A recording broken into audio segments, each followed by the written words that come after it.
Hey guys, I'm excited to come to you again. It's a privilege. It's kind of a weird time to come to you, a time when it seems our nation is very divided.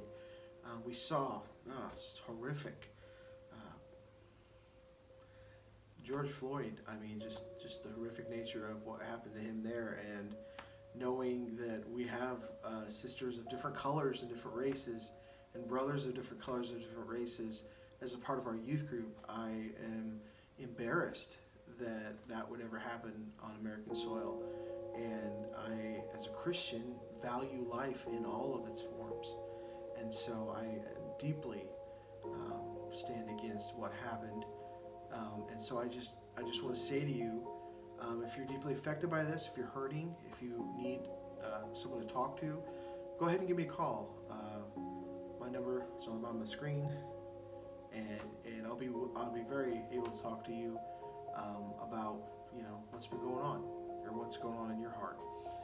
But just a moment of honesty right there before we start. Let's pray, and we'll talk about this monster inside of me, fear. Heavenly Father, we thank you so much for being a good God. We thank you for loving us, Lord, even in the middle of the times when we make mistakes, Lord. I know that I am not perfect. I know that I am a sinner, and I know that I need a Savior. And so I thank you so much for Jesus coming to this earth to save me from those sins, to give me a new life, a life that is abundant, one following you. Lord, I understand in the scriptures how often you tell us not to be afraid in the face of fear. And so as we approach this lesson this week, please help me to convey it in the best way possible. It's in your holy name we pray. Amen.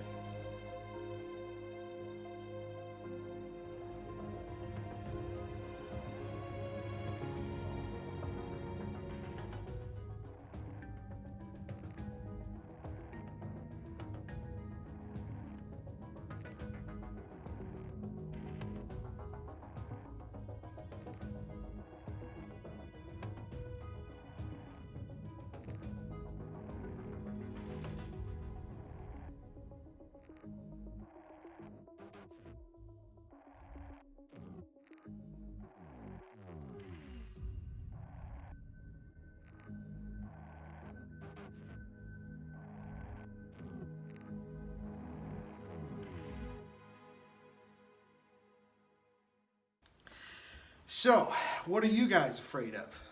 My biggest illogical fear is, I don't think it's that illogical, is lightning and storms. It's weird. I was never really worried about lightning growing up. I don't remember ever feeling that way growing up. But I had a couple close scares. But even then, I don't think those were that big of a deal. But at some point, I guess I developed or learned to be a little bit afraid of lightning. And there's three facts I always share with people who laugh at me when I run inside a building immediately when I hear thunder. And these are the three facts. Number one, if you can hear thunder, you can be struck by lightning. So if a cloud is close enough to hear its thunder, there's a possibility of getting struck by lightning. Number two, a bolt of lightning has been measured and can be over 8 miles long. 8 miles. It's like here past Bement, okay? And then number three, a bolt of lightning is hotter than the surface of the sun. Okay? So those are my three lightning facts. Most of this has to do, I think, when I went golfing as a kid, I presume. Growing up on a golf course, our golf course was always it was on top of a hill, and it was the tallest place for miles around. And you're sitting out there and you got these big metal sticks in your hand and you're waving them in the air. And so, as kids, they would try to instill in us this fear of lightning because it's a big deal, right? When you hear lightning, guys, please come in. Please come in off the course if you got hit, if you hear lightning. Now, one day we were out and, one of those weird summer storms showed up where, it's fine, it's nice. Boom, you can't see the sun anymore. All of a sudden it's dark. And we start to look up and we start to hear thunder and we realize, oh no, we're going to be trapped in a lightning storm. And so we had a decision to make. And over this way there was a pavilion, and over this way there was a pavilion. They were both about the equal amount of distance away from us, maybe 300, 500 yards away. And so we were just like, we'll go to the left one. And so we went to the left one. And as we got to the left one, while we're sitting there, boom! And we put our head, freaks us out. We see the other pavilion get hit by lightning. And we're like, I guess we made the right decision, right? Um, One time when I was golfing, I was on a course with my buddy, Nolan, and we got to like as far as you could be away from the clubhouse. And all of a sudden, the battery in our golf cart died. Okay, so we're as far away as we could be, and our golf cart, now we're pushing this golf cart. Meaning we're pushing this golf cart. Every time we hit the ball, now we have to push a golf cart that both of us ride in, okay, a big golf cart.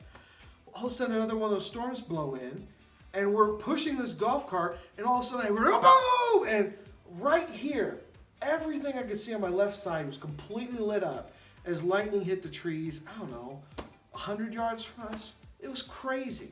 So loud, it freaked me out. And then my last one I had that really got me was in Shelbyville. I was playing in a tournament, and it started to lightning, and I have a high schooler with me. I'm like, we got to go in. And my some older buddies are like, oh, what? It's a little rain. What are you going to do about it? And when we went into the clubhouse, lightning hit the ground near the clubhouse. It went up through a metal pipe in the floor, and it knocked a floor tile. It shot it up in the air. We hear kaboom! And all of a sudden, this thing flew up from the ground. And we look, and there's this burn spot on the floor. And so you're like, that's pretty close. Well, right across on the other side of the lake, a guy was fishing, and he got struck by lightning, and he was killed. And so when people mess with me about not liking lightning, I mean, I got some close personal examples. I just think, you don't understand how dangerous lightning could be. But if you look at facts, one thing you'll realize is 1 in 3,000 people in their lifetime get struck by lightning. So the odds of that happening aren't amazing. But then even crazier is that only 10% of people that are struck are killed. So you're like, oh, well, 1 in 300,000, you know? But 70% still have side effects from it. So you decide.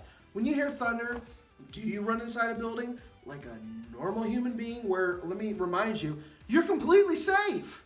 Like, all you got to do is go inside and you're good. Like, that's fine. Or do you stay outside and make fun of me? Today, we're going to talk about a monster that's inside of all of us as humans. This is something we have to deal with. And it's the monster of fear. Now, I guess before we start, we kind of need to define fear. There's a difference between anxiety and fear. Now, anxiety is something that many people struggle with, but anxiety is almost a fear of things that are not currently happening. It's a fear of the unknown. You know, maybe you get anxious about something's going to happen to someone, or you get anxious because you don't know what the outcome is going to be. You get anxious because you're like, man, I don't understand. I'm scared.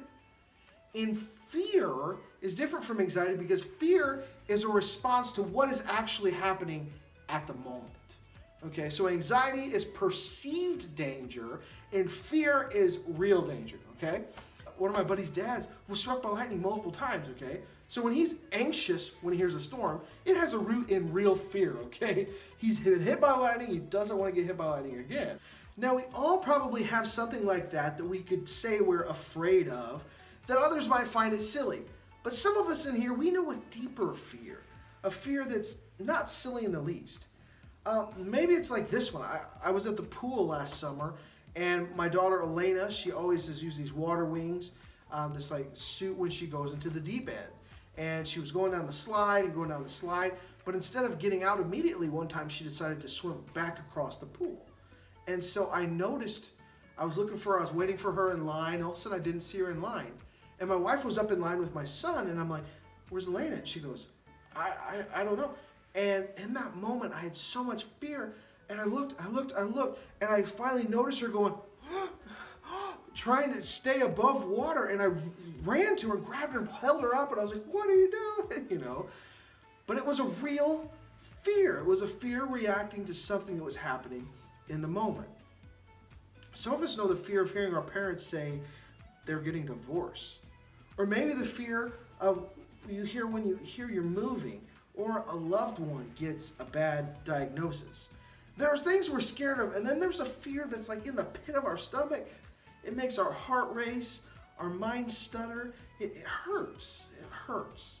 The good news is the Bible gives us 2 clear instructions on how we are to overcome our fear. So today, My prayer is that you would discover a way to conquer your fears. And not to be simplistic, there's two things you need to conquer your fears. There's two things that the Bible outlines. First, understand the root of your fear. But secondly, to understand who Jesus is. First, we need to understand the root of our fears. It's all about looking into what our source is. We can be very fearful of a whole number of things in our world because our world is a scary place. Maybe you've heard about murder hornets coming to get us, right? Maybe you've heard about global warming and how that's going to make the oceans rise and we're all going to drown. Or, or even earthquakes or tsunamis or just crazy stuff. The earth is a scary place. But those fears, they can consume us. They can be a monster that's inside of us. And they usually stem from just a few areas, though. Some of us wrestle with a fear of our past.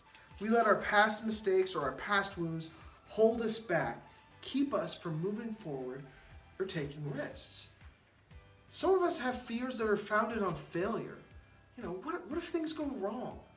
Some of us fear our past. Like if we failed in our past, we let that fear keep us from trying again or aiming as big as we should.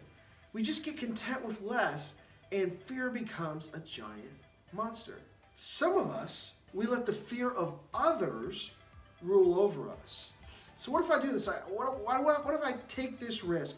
What if I show this part about myself and people around me reject me? Right? That's one of my biggest fears. And I know you might not see that, but if you see me around a group of my peers, I can be pretty uncomfortable in this skin because I'm like, what if they don't like me? That's always been one of my biggest fears. What if they don't like me? With all these fears, we keep from moving forward when we let fear rule over us. If you got something you need help with, don't let fear keep you from dealing with it. So, if you want to overcome fear, the first step is to understand what your fear is really about. The second step, the critical step, is to understand who Jesus is.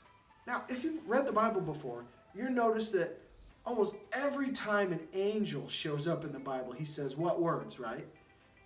Fear not. Do not be afraid, right? Because angels must be terrifying beings. But that just happens a couple times in the Bible. There's a lot of other times in the Bible where God tells us not to fear because things are going on. In fact, it can be upwards of, someone counted it up, over 300 times God talks about not being afraid in the Bible. But roughly 70 of those times, God is saying it to someone in the middle of a situation in which fear is the correct response. If you get thrown into a den of lions, you're going to have fear. If you get thrown into a fiery furnace, you're going to have fear. If you see all of heaven and earth opening up and some kind of revelation vision, you're going to have fear. If you look at the enemy and know that you have to push forward in battle against a foe that looks so much bigger than you, you are going to have fear. But in those 70 times, when you think, oh man, is God really telling someone not to be afraid in the midst of their fear? One of the most easy ones to look at is in Mark chapter 4. Let's look at that together. Mark chapter 4, verses 35 through 40, and you'll see what I mean. That day, when evening came, he said to his disciples, he being Jesus, "Let us go over to the other side." Leaving the crowd behind, they took him along, just as he was in the boat. Now there were other boats with him, and a furious squall came up, a big storm. The waves broke over the boat, so they were nearly swamped. Their boat was starting to sink. Jesus was in the stern, sleeping, I love this, on a pillow. He was on a cushion. I think it was the cushion part that put the disciples over the edge. The disciples woke him up and they're like, "Teacher, don't you care if we drown?" Right? He got up and he rebuked them. And he rebuked the wind and the waves and said, "Quiet, be still." Then he said to his disciples, "Why are you so afraid? Do you still have no faith?" These are people in fear of their life. They're facing massive storms, and it's a terrifying aspect. And yet Jesus says, why are you afraid? It's equivalent to me, like hearing, like, if you're parachuting and you pull the ripcord, and Jesus is, parachuting next to you, and you pull the ripcord, and it doesn't deploy the parachute, and you start to, ah! And Jesus is like, dude, why are you scared, bro? I'm right here. Or whatever situation you want to imagine. Imagine that. Jesus saying, don't you have faith? But on that boat, what did Jesus mean? Is it possible he was saying, guys, I'm with you. I'm on this boat, so you don't have to worry about something bad happening. Like, has anybody seen Spider-Man Far From Home? Please cover your ears if you have. Spoiler alert right now. But, 20, 30 minutes in the movie, Peter Parker decides to give up being Spider-Man. And he hands, the reins of Spider-Man over to Mysterio, right? And so you're kind of like, what? Spider-Man's not Spider-Man anymore? But you kind of know he's going to be Spider-Man again because the movie's not called Mysterio Far From Home. It's called Spider-Man Far From Home, right? And so for the disciples, there's like, you're hanging with me, you're hanging with Jesus. Of course it's going to turn out okay. But they don't know as much as we do now. And even though we know all this stuff now, we still get afraid, right? Jesus, was he really saying no storm can touch us? Or is Jesus saying something bigger? Is he saying, don't you think I care for you guys? Don't you think I have bigger plans for you than to have your story be that I asked you to be my disciples and the next chapter we die in a storm?